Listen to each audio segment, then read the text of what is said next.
Welcome to Black Talk Radio, hosted by Kristen Ayana. Listen as we discuss the latest in Black culture, Black news, and Black entertainment. What's good, y'all? It's your girl, Kristen Ayana, and welcome back to Black Talk Radio, where we discuss the latest in Black culture, Black news, and Black entertainment. Now, I'm super duper excited because we have Journey Montana with us today. Hey, girl. Hey. Money hungry, coming crazy. Shooting up the club, he want me to have his baby. Can't let no nigga drive me crazy. Pussy make him hazy, top tier shady. Real slim baby, got the room shaking. Got his heart breaking, he can't take it. Shit gets hot, but I think we gon' make it. 9 a.m. I'm waking, fuck a vacation. So, first, we just want to thank you so much, for coming on. We really do appreciate it. From your music to your acting, you really are that girl. So, we're going to get into some things. Thank you for having me. Of course. So, first things first, can you just tell us, where are you from and, what made you start getting into music? I'm from Harlem, New York.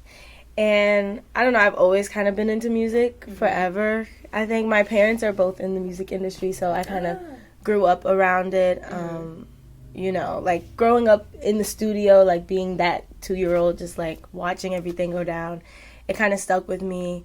And one of the main influences when I was really young was seeing Neo in the studio. He writes like crazy, and that was kind of, I had never really seen that before, and it was different, and it really stuck with me. And and then I just really got deep into it when I went to my sister's, and they told me about Whitney and stuff, and then I just dove into it, and it just stuck. I love that. I think that's dope. And it's amazing that you were able to get that experience at such a young age, and then be able to stick with it. And it's also amazing that you said that you have parents in the music industry, because I'm sure you have a great support system, right? Yeah, definitely. Good. So as far as just being from New York, how would you say that has influenced you as a music artist today?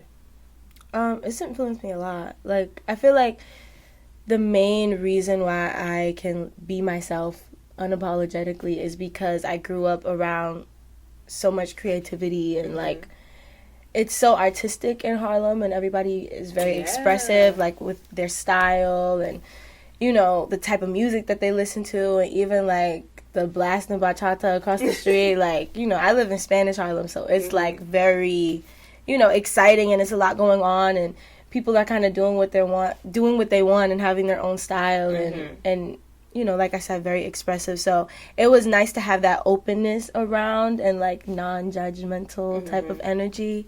That played a big role in kind of the way I'm very unapologetic with my style, and I don't know, just my vibe.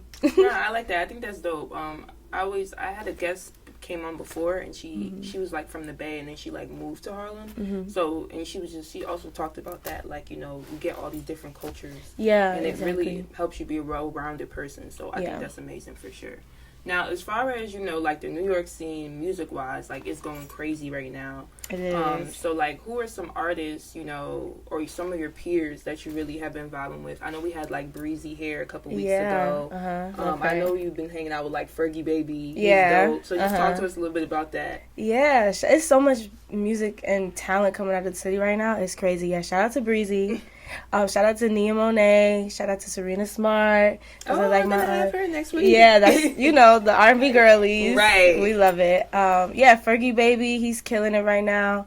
I'm super, super proud of him. Him and Dusty Locane, they just dropped, which is super exciting. And Vina Love out of Harlem also. Just shout out to the girlies. We working hard. We coming up, and the guys too. The guys are doing their things, but I don't know, the girls are kind of taking over right now. I must say. So shout out to them for sure.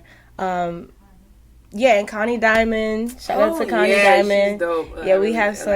We have some stuff in the tub. Yeah, we're trying to get her here. I need a Journey in the Connie track for sure. Okay, yeah, and shout out to Scarlett. I see her doing her thing too. Yeah, she's dope. Yeah, so many. So many. I love it. And I love that everyone from the city really supports each other. Yeah. I think that's important. I was having a conversation I think when it comes to New York and Atlanta musically, artists really support each other, and that's how a lot of artists really make it big. Yeah. So I think that's dope for sure. Yeah. Okay. So now I want to get into your on the radar freestyle because that is going crazy. Like, I love it. I think it's super dope. I know you've been receiving like a lot of great feedback. Shout out to Gabe. Super dope platform. So like when I saw it, I already been following you and like following, you know, just your music journey and things of that nature. Cool. But when I saw that, I was like, yeah, she's that girl for sure. Yeah. Can you just talk to us, you know, what was it like doing that freestyle and how did that come about? Yeah, I was so nervous. Oh my gosh. Really? Yeah, I had never really done anything like that before. And, you know, at first I was like, should I do like a live performance? Should I do a freestyle? And I remember my mom, who's also my man, she's like, no, do a freestyle. Like, do a freestyle. So I was like, I'm going to just do it. Because once I kind of commit to doing something, like, I know that I'm going to do the best of my ability. So, yeah, it was really just me, you know, actually doing it. And then after I did it, I was just, like, so excited and, like, you know, anxious for it to come out. Because, like I said, I'd never really done anything like that. And I hadn't really seen anybody, like, that was, like, a singer really do anything that's like what a lot of before. people were saying in the comments, too. And I think that's why it really, like, stuck out to us and really resonated with us because it was, like, a lot of people that do freestyles on that platform is like mostly rap. Yeah. But like, nah, you brought the like a little bit of rap, but listen, the mic was on, okay? Like the mic was on. Don't play with her. So I think it was super duper dope for sure. Thank you so much. I really appreciate that. Yeah, I love it. I love it. So now I also want to talk about your singles, Rich Girl and Bad Decisions. Okay. So can you just talk to us, you know, I love like Rich Girl and Bad Decisions because I feel like you really are speaking to the ladies and just, you know, about relationships and like self-worth and things of that nature. So can you just kind of tell us like what space you were in when you like recorded those records? Yeah, for sure. So Bad Decisions, if it's not, you know, pretty apparent what that's about. You know, I was in a relationship and basically like everything that could possibly go wrong went wrong. And it took me a minute to kind of like get it out of my system. Like I remember everything kind of went down in like February of last year, but it took me a couple months to actually get in the studio and like say how I felt because I knew it was coming. Like I was like, I know it's in there, like it's pent up, like I have some stuff I need to get out and get off my mind. And the way that I really think about music is kind of like a journal, like a diary, like the way that I feel. And sometimes even with me, I don't always know how I feel about certain things, and then I'll put it in a song and listen back to it and be like, that's how I feel. Okay.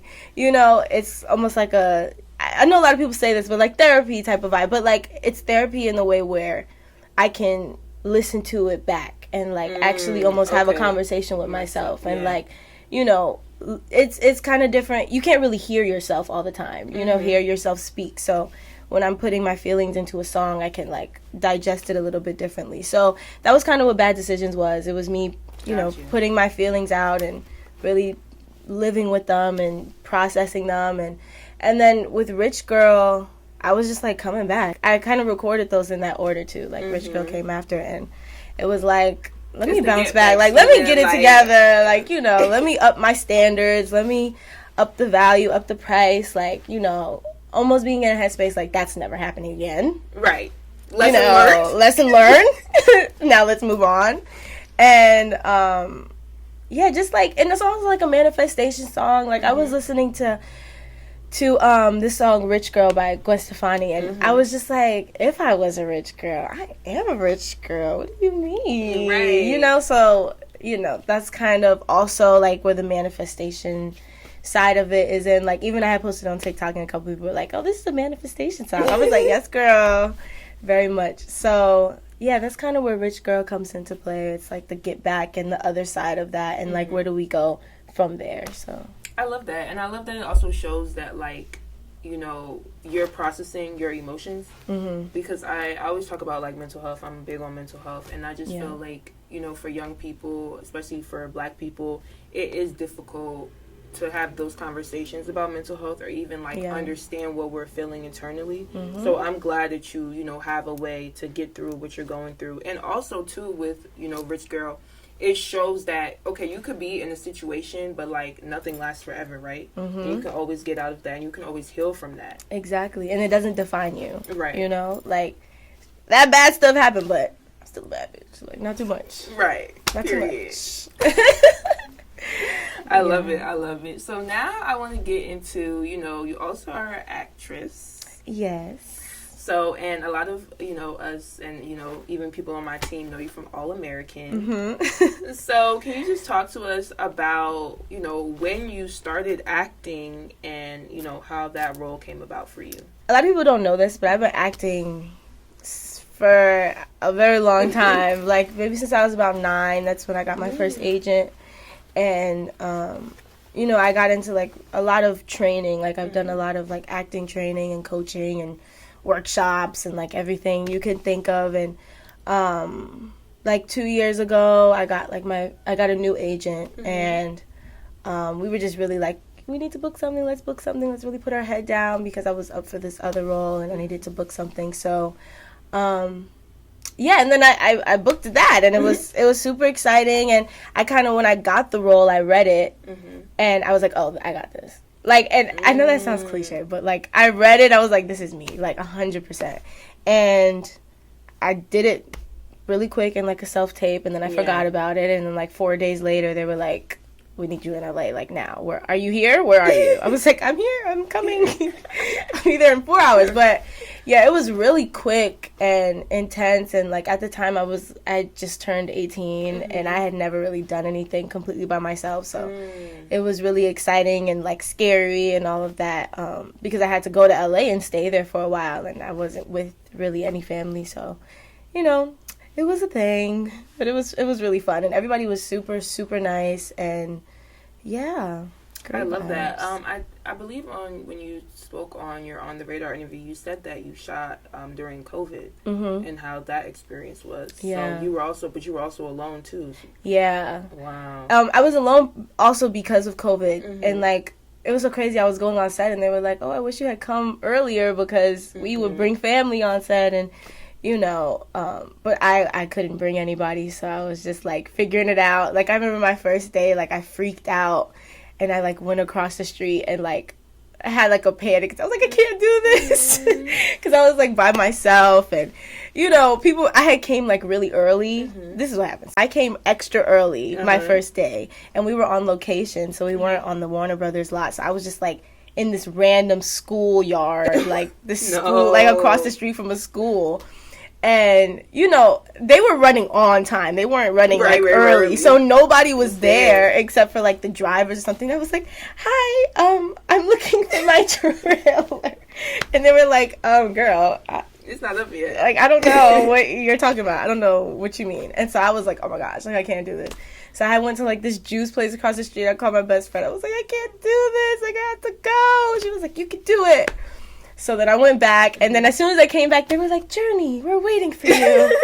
This way, please. And I was like, oh, okay. Like, But so all was well after that. It was like it was a perfect example of, like, if you keep going and, like, push through, like, it'll be. Because it was a completely different energy when I came back. So. Got you. Yeah. Wow. Well, you did an amazing job on there. Thank you. So shout out to you for that. So what is it like for you performing, as a musician? I always like to ask my guests this, like, some people tell me, like, they literally, it's like an outer body experience. Like, so I just want to know, what is it like for you? Well, it's definitely like a rush for sure. I feel like when I first started performing, which was a while ago, but when I first started performing, it was like nerves, like a lot of nerves, and I feel like once you get past that, it's like it completely changes the vibe. Like, you know what I mean? That's where the outer body experiences and stuff and all that happens, when you kind of get past, like, the nerves and everything. And it's so crazy. I had, like, my first headlining show a little while ago, like last summer, and it was like sold out basically, and everybody knew all the words to every song, and it was just like I had performed like my very first song I ever put out, and everybody knew the word. It was just like that was where it was like, oh my gosh, like this is surreal. Like, every single person in this room is here to see me. Like, that was definitely like a surreal outer body, like what you're saying, experience. But yeah, I love performing. It's definitely a highlight for sure of what I do. That's dope. I love that for sure. And I love, how you were able to headline your own show, and you had, like, all those people come out That's great. I always like to ask my guests, as far as like recording and just like being in the studio, what is that process like for you? Like some people, this one girl told me like she has to record in the dark. Someone told me they need like a blanket. Okay. So what is it like for you? Yeah, I mean, it really just depends on like the mood and the song. Like I've done that before with the dark. When I had the song out called Better, and I like freestyled it basically, and I was just in the dark, super sad, like going through a breakup, per usual. And I was like super upset. I was like, turn off all the lights. Like I turned off the light in the studio where the engineer was and where I was. It was like pitch black, and I was just like crying, singing, so dramatic. And then other situations, like I like to sit and write before I even go in the booth, or I'll like co-produce with the producer and like really come up with a vibe complete from scratch. It really just depends on how I'm feeling that day, I get you, yeah. Yeah. It's all about the vibe. Yeah, definitely. And there's so many different ways to write a song, so. Got you. Now, if you could collab with any artist, who would it be and why? If I collab with any artist, I have two. Good. These are my Scorpio brother and sister, because I'm a Scorpio. I was wondering what your sign was. I'm a Sag. Oh, you're a Sag? Yeah, okay, so okay. we right by each other. Yeah, we are. That's funny. But SZA and Drake, my Scorpio brother and sister. Oh, I love Drake. I know. That's like probably my dream interview. Could you imagine a Journey SZA and Drake record? Woo! That would go crazy. We call it Scorpion. Yeah. Scorpio. We're gonna manifest that. We're gonna manifest Drake, that. SZA, let's give her a call. Okay. Hit my phone. Yes. Your number is 6. No, I'm just kidding. I love those. I definitely think those are good. And I love, how SZA, she's such a great artist to me because she actually takes breaks. Yeah. And I think you can literally see that in her work, how taking a break has helped her develop and really take herself to that next level. Yeah, because it's just like the living life. Because, your art reflects life, and you have to live life to make art. It's like a balance. So that's also where it's like having that balance where you're like, and it's hard for us Scorpios to leave the house. It is hard. Oh, you're a homebody. I mean, I try not to be. I work every day not to, but naturally, yeah. I'll stay in the bed. So when you're not home, what do you like to, and outside of music and acting, what do you like to do, just for fun? Well, paint, but that's a thing that I do at home. I like to paint. I have like a whole like thing of paintings and like in my house. So yeah, that, and I don't know. I like to hang out with my sisters. Okay, good. I have a cat. I like my cat, but that's also something She like, yo, I'm not leaving the house. I know. What else do I like to do? Well, I went to a baseball game. Oh yeah, yesterday. So that's an activity. See, like, she's getting out there. She's doing things. Okay, being proactive. Love that. Yeah, I like to travel though. Oh, so I like to travel. Like I'll go from plane to hotel room real quick. But yeah, I like to travel and hang out with my family. Like that's really my favorite thing to do. Like anything with my family. Like I really like movies. We go to the movies a lot. Like I like you if I'm like, let's go to the movies. Like that's like she like me. Like she mess with me. Like even as a friend or anything. Like let's go to the movies. That's like my love language. Okay. I feel it. Okay, and that is an outside activity. So we'll give you. Yeah. That's one of them. So, now I'm going to talk to you about your team, because you mentioned, like, your mom being your manager. So, like, what has that experience been like? Because I think that's super interesting. Yeah, my mom is the GOAT. She's been in the... And she's actually here She's actually here. Super nice.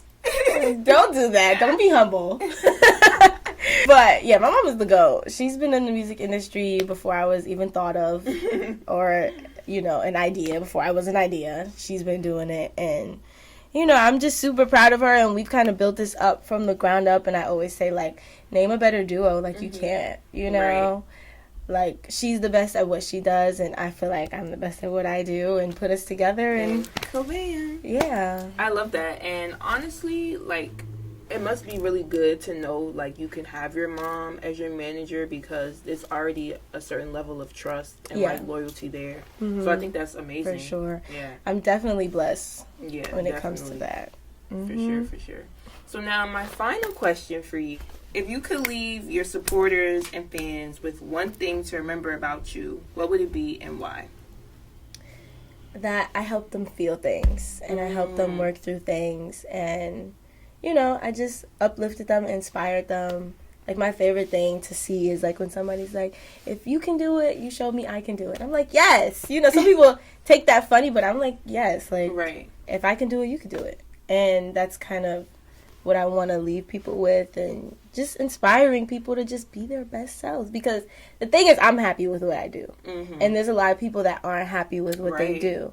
So it's just like, that takes bravery, that takes courage to be happy. Well, no, to end up happy with what you do, because you have to do what you want to do to end up that way. So it's just like, if you could see me being brave and taking that courage and then ending up where I'm happy with myself and where I'm at with my career and my life, then you could do it too. Awesome. I love that. And I definitely think it's a great message that a lot of people can definitely relate to. So I just want to thank you so much for chatting with me. It was really good. And we're wishing you nothing but the best. Thank you.